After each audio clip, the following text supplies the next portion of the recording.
Bismillahirrahmanirrahim. Assalamualaikum warahmatullahi wabarakatuh. Perkenalkan, nama saya Nurjian Uli'i, kelas B semester 2, Prodi D3 Analis Kesehatan. Di sini saya akan menjelaskan materi tentang enzim, protein, asam amino, dan hormon. Baiklah, langsung saja izinkan saya menjelaskan materi singkat tersebut, yaitu materi pertama yang akan saya baca, protein. Istilah protein mungkin sudah sangat familiar bagi semua orang.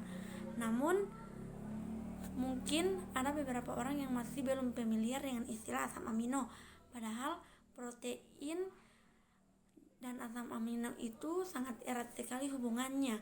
Asam amino adalah bagian terkecil dari struktur protein. Dengan kata lain, asam amino merupakan bentuk paling sederhana dari protein. Asam amino inilah yang nantinya diserap oleh tubuh dan menjalankan fungsi-fungsi protein pada tubuh. Secara umum, asam amino terbagi menjadi 3 kelompok, yaitu yang pertama asam amino esensial, asam amino esensial, asam amino non esensial, dan asam amino kondisional. Asam amino esensial merupakan asam amino yang tidak dapat diproduksi oleh tubuh, misalnya lisin, metionin, histidine, triptofan, dan valine. Asam amino dapat didapatkan dari sumber protein hewani dan nabati seperti daging ayam, daging sapi, daging kambing, ikan, telur, kacang-kacangan, tahu, dan tempe. Disinilah alasan mengapa kita perlu mengonsumsi protein, karena memang ada hal-hal yang tidak dapat diproduksi oleh tubuh kita sendiri. Berbeda dengan asam amino non esensial seperti aline, asam glutamat, dan asparagin yang dapat diproduksi oleh tubuh kita. Ada lagi asam amino kondisional yang sebagian merupakan asam amino semi esensial. Artinya asam amino ini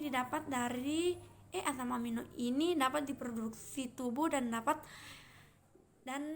juga didapatkan dari makanan yang kita konsumsi. Kekurangan asam amino dapat menyebabkan tubuh kita tidak dapat berfungsi dengan baik. Salah satu dampak kekurangan asam amino adalah malnutrisi berupa kwashiorkor. Yang kedua yaitu materi enzim. Enzim adalah biokalisator organik yang dihasilkan oleh organisme hidup di dalam protoplasma yang terdiri atas protein atau suatu senyawa yang berikatan dengan protein. Ada 2 fungsi pokok enzim, yakni mempercepat dan memperlambat reaksi kimia dan mengatur sejumlah reaksi yang berbeda-beda dalam waktu yang sama. Sementara di ilmu biologi, enzim didefinisikan sebagai biokalisator yang berfungsi mempercepat reaksi biologis di dalam tubuh. Dengan adanya enzim, proses reaksi biologis di dalam tubuh kita terjadi ikut bereaksi dengan substrat atau komponen yang akan dipecah oleh enzim. Enzim juga termasuk bagian penting dalam tubuh manusia atau dalam tubuh kita sendiri. Asam amino dalam jumlah berlebih juga tidak baik untuk tubuh. Tingginya kadar asam amino dalam tubuh akan menyebabkan peningkatan proses metabolisme. Fungsi dan cara kerja enzim, yaitu enzim bertindak sebagai katalis dalam organisme hidup. Enzim mengatur laju reaksi kimia tanpa dirinya sendiri berubah dalam proses tersebut. Molekul yang bekerja dengan enzim disebut dengan istilah substrat. Substrat berikatan dengan suatu daerah pada enzim yang disebut tahap aktif. Sifat-sifat enzim secara umum, enzim memiliki setidaknya 6 sifat yang khas. Pertama, enzim hanya mengubah kecepatan reaksi. Yang kedua, enzim bekerja secara spesifik. Yang ketiga, enzim merupakan protein. Yang keempat, enzim diperlakukan dalam jumlah sedikit sesuai dengan fungsinya katalisator. Yang kelima, enzim bekerja secara bolak-balik. Yang keenam, enzim dipengaruhi oleh faktor lingkungan. Yang materi terakhir yaitu hormon. Hormon biasanya merupakan perubahan memerlukan waktu panjang, contohnya pertumbuhan dan pemasakan seksual. Baiklah, langsung saja. Hormon adalah zat kimia yang diproduksi oleh kelenjar endokrin yang mempunyai efek tertentu pada aktivitas organ lain dalam tubuh kita. Hormon seks merupakan zat yang dikeluarkan oleh kelenjar seks dan kelenjar adrenalin langsung ke dalam darah. Pada tumbuhan, hormon dihasilkan terutama pada bagian aktif membelah diri, yaitu pucuk batang atau cabang atau juga ujung akar.